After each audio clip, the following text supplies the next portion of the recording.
حنا الهم ديالنا والشغل الشاغل ديالنا بكل صراحة هو نشرفوا كرة القدم الوطنية ونكونوا عند حسن ظنكم وعند حسن ظن 40 مليون عاشق لكرة القدم المغربية.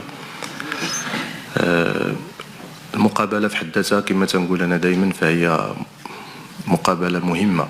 أي مقابلة خدناها كانت مقابلة مهمة، المقابلة النهائي مقابلة مهمة، لكن الأهم عندنا حنا هو ماشي المقابلة في حد ذاتها، ولكن علاش حنا هنا.